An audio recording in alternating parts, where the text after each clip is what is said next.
Oi gente, Elia, tudo bom? Hoje vou falar sobre o livro A Insustentável Leveza do Ser, do Milan Kundera. Antes de começar a falar sobre a história desse livro, eu vou falar um pouquinho sobre o livro em si, que é uma edição muito antiga, ó. Foi da Rosângela em 86. Ele já veio com essa capinha de plástico, eu nem tirei porque, né, dá uma protegida. Aí veio esse marcador da Rio Gráfica, que foi a editora que publicou na época, e tá aqui falando: não perca na próxima quinzena a obra em negro. E aqui atrás tá livros já publicados nessa coleção, só tem A Insustentável Leveza do Ser. Então esse foi o primeiro livro dessa coleção, que foi lançada pela editora Rio Gráfica. E é muito legal isso, né, gente? As páginas estão bem velhinhas, bem amarelinhas. Comprei esse livro faz muito tempo no sebo, então por isso que ele tá bem velhinho.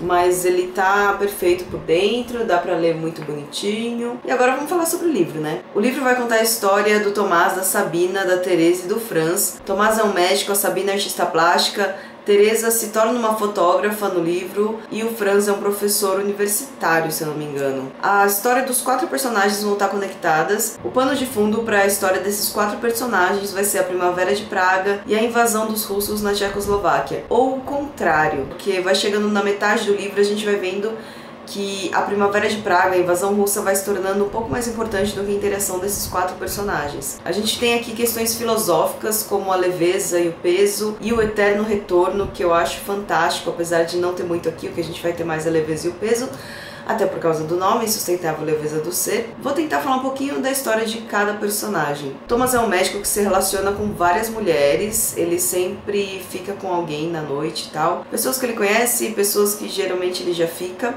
Uma delas é a Sabina, que é artista plástica, que ele diz que é a mulher que mais entende ele, porque ela também não liga dele ficar pegando várias mulheres e tal. E ele é um médico bem sucedido, um cirurgião, e ele gosta muito da vida que ele leva como solteiro. Aí temos a Teresa, que morava no interior, e aí viu uma chance de ir morar em Praga. Ela conheceu o Tomás nessa cidadezinha e de repente apareceu na casa dele em Praga e ela ficou por lá mesmo. A gente tem a Sabina, que é uma artista plástica, super liberal e que realmente ganha dinheiro com a arte que ela faz. Por último, o Franz, que é o professor, que também aparece por último aqui no livro, que ele tem uma quedinha por revoluções. Por exemplo, uma coisa que ele sentiu muita atração pela Sabina foi o fato dela ter saído de Praga para se exilar. Esse livro tem algumas coisinhas que me irritam, como por exemplo o Tomás ou Thomas tem uma necessidade de cuidar da Teresa. Ele nem conhece toda a história da Teresa, mas sente necessidade de cuidar dela, não sei porquê. E ela é toda frágil com os pesadelos que ela tem.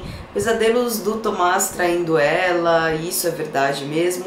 E aí acho que na verdade ele fica com peso na consciência quando ela conta os sonhos. E aí a gente tem o Franz, que parece meio bobo assim com relação a Sabina, talvez ele fique muito encantado com ela. Uma coisa interessante no livro é que nenhum dos personagens é realmente engajado na política tcheca. Nenhum deles é militante, eles discutem um pouco a situação de Praga, mas nada muito profundo. A Teresa, quando tira fotos da ocupação russa na Tchecoslováquia, se aproxima mais do engajamento político. E aí tem a Sabina, que ela não é engajada, mas ela também não acha legal pessoas ficarem falando coisas das outras que ficaram no país. Nem todo mundo tem oportunidade de sair de um país na época de revolução ou na época de um golpe, então pra que você vai ficar falando mal dessas pessoas que acabaram ficando e que aceitaram empregos que elas não tiveram como reagir? Às vezes você não tem outra opção além de ficar quieto e obedecer quem tá oprimindo o seu país. Sinto muito, não é pra todo mundo, nem todo mundo tem muito dinheiro pra ficar viajando pra fora do país. Enfim, é mais ou menos isso que ela sente. E aí a gente também, lá pelo meio do livro, começa a sentir mais a presença do autor e vê que esse engajamento, na real, vem do autor mesmo. Ele não tenta fazer com que um personagem seja ele. Na verdade, todos acabam representando o autor. Ele mesmo faz uns comentários aqui no livro sobre a Primavera de Praga, sobre a ocupação russa, sobre como a imprensa lidou depois disso, porque depois de 2 semanas ninguém mais falava sobre a ocupação russa na Tchecoslováquia, sobre o sofrimento que eles estavam tendo. E sei lá, eu gostei de ter dado uma oportunidade pro livro. Como eu disse, a primeira vez que eu tentei ler, eu só enxerguei um romance muito chato, um triângulo amoroso muito brega. Então, da primeira vez que eu tentei ler, eu nem enxerguei todas essas transformações, porque eu não cheguei na metade. Mas mesmo assim, ainda não foi um livro que me arrebatou, porque tem muita gente que fala que foi o livro que a pessoa começou a gostar de ler. É um dos melhores livros filosóficos e políticos da vida. Pra mim é um livro bom, ele fala sobre política e sobre filosofia, sobre as relações amorosas. e sobre como a população reage à política e a intervenções militares e tal. É claro que eu gostei de ler, mas não foi dos meus preferidos. E é isso, gente, eu acho que é bem difícil eu começar a falar da Primavera de Praga, eu começar a falar dessa invasão russa, eu falar da importância desses 7 primeiros dias. Acho que para eu falar de todos esses assuntos seria mais interessante eu dar uma estudada ali sobre o assunto profundamente, mas lembrou um pouco a relação do Moyan no livro dele, Mudança, que também fala de transformações acontecidas no país dele. E aí assim, a gente meio que acompanha o dia a dia de uma pessoa que viveu nessas situações. Não é aquela puta aula de história, mas é como as pessoas reagiram a tudo isso. Então, por esse lado é muito interessante. Tem o filme também desse livro. O filme é gigante, tem 2 horas e 40 e poucos minutos. Ele é bem fiel ao livro, mas é claro que assim, você vê que ele é bem picadinho pela complexidade desse livro.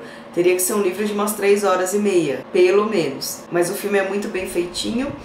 A única coisa que eu achei estranha no filme, pra mim, assim, em todos os personagens, das características físicas que eu imaginei com o que estava no livro, são totalmente diferentes das características do filme.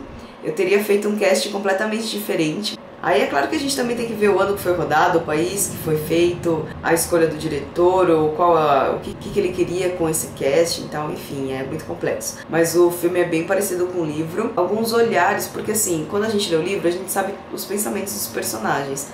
E aí os olhares e os gestos que a Sabina fazia, às vezes não condiziam com o sentimento que a gente sabia que tinha por causa do livro. Mas isso é uma coisa também muito pessoal, enfim, é só o que eu acho. E espero que vocês tenham gostado, se inscrevam no meu canal e até o próximo vídeo.